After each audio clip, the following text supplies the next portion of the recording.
천안 푸른초장교회 박명자 목사님의 설교 말씀을 따라 걷다를 오늘 함께 살펴볼 텐데요. 오늘 본문은 바로 로마서 13장입니다. 이 말씀이 사실 그리스도인이 이 세상 속에서 어떻게 살아야 하는지에 대한 가장 중요하면서도 때로는 좀 논쟁적인 지침서 같은 거거든요.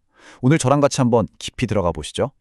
자, 만약에 나라가, 정부가 뭔가 잘못된 길로 가고 있다면 믿는 사람들은 어떻게 해야 할까요?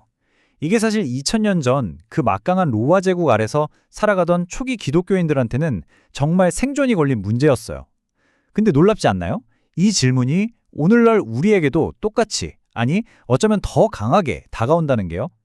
이 질문에 대한 답을 찾으려면 먼저 바울이 편지를 썼던 그때, 그 시절로 한번 돌아가 봐야 합니다. 바울의 말을 진짜 제대로 이해하려면 이 편지를 받았던 로마 교회 성도들이 어떤 상황이었는지 한번 상상해 볼 필요가 있어요. 이분들 중에는 로마의 지배에서 어떻게든 벗어나고 싶어 했던 유대인들이 많았거든요.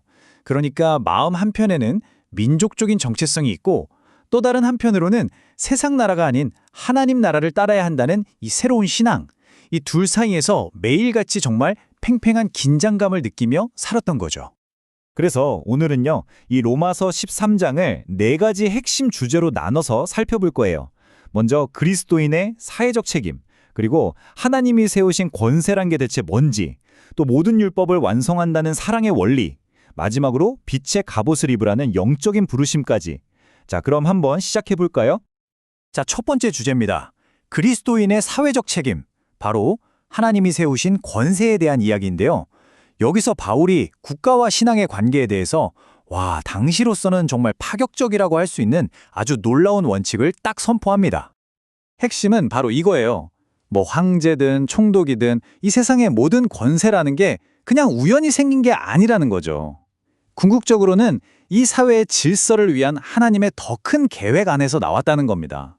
그러니까 이건 권력에 무조건 저항하거나 아니면 아예 정부가 없는 상태, 이런 양극단을 모두 경계하는 그런 시각인 거죠. 그러니까 여기서 정말 중요한 포인트는 통치자들이라는 게 하나님의 큰 그림 안에서 보면 정의와 질서를 위한 도구로 쓰임받도록 의도됐다는 점이에요. 선한 일은 칭찬하고 악한 일은 벌 주는 그런 역할을 맡았다는 거죠. 이 부분이 정말 재미있는데요. 바울은 그냥 무조건 복종해 이게 아니에요. 맹목적인 복종과 원칙을 따르는 순종 사이에 아주 중요한 선을 긋고 있습니다.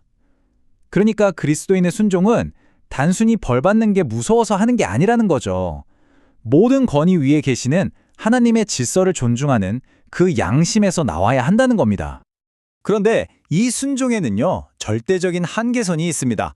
바로 세상의 권위가 하나님의 뜻과 정면으로 쫙 부딪힐 때, 그때는 어떻게 해야 할까요?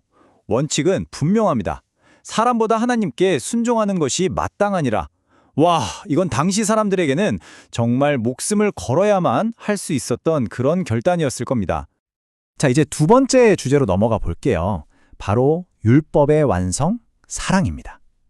바울이 방금 전까지는 나라의 세금도 내고 법도 지켜야 한다, 이런 의무를 얘기했잖아요. 근데 이제는 그 모든 걸 뛰어넘는, 우리가 평생을 갚아도 다 갚을 수 없는 딱 하나의 빚에 대해서 이야기하기 시작합니다. 네, 바로 이 구절이죠. 사랑의 빚 외에는 아무 빚도 지지 말라. 이건 그리스도인의 모든 관계를 딱 관통하는 최고의 윤리 원칙이에요. 사랑이라는 건 마치 우리가 평생 갚아야 할 빚과 같다는 거죠. 바울이 여기서 살인하지 마라, 간음하지 마라 같은 10계명의 조항들을 쭉 나열하잖아요. 그러면서 이 모든 하지 말라라는 금지 명령들이 사실은 딱 하나의 긍정적인 명령으로 전부 요약될 수 있다고 선언해요. 그게 뭐냐? 바로 내 이웃을 내 자신과 같이 사랑하라는 거죠.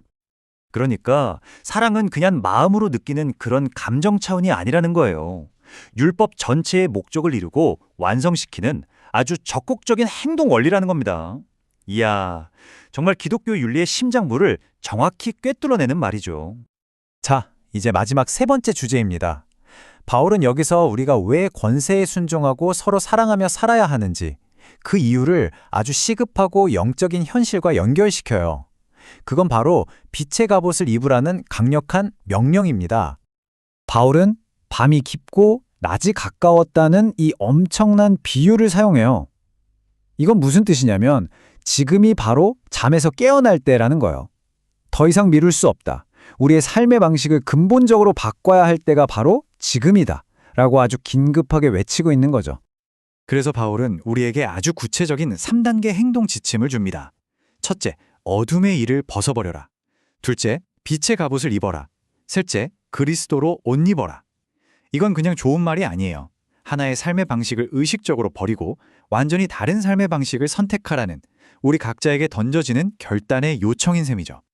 그러니까 여기서 핵심은요, 이게 단순히 착하게 살아라 하는 도덕적인 이야기가 아니라는 거예요. 이건 우리의 정체성에 대한 이야기입니다. 어두운 세상 속에서 빛의 자녀로 살아가는 것. 결국 우리의 삶 자체가 우리가 누구인지를 세상에 보여주는 증거가 된다는 거죠. 천안 푸른 초장교회의 박명자 목사님의 설교, 말씀을 따라 걷다에 대한 오늘의 이야기는 여기까지입니다. 자, 오늘 이 마지막 질문이 우리 마음에 남았으면 좋겠습니다. 나는 오늘 하루 과연 무엇을 입고 살아가고 있는가? 어둠의 낡은 옷인가? 아니면 빛의 갑옷인가? 이 질문이 우리 각자의 삶을 비추는 거울이 되기를 바랍니다.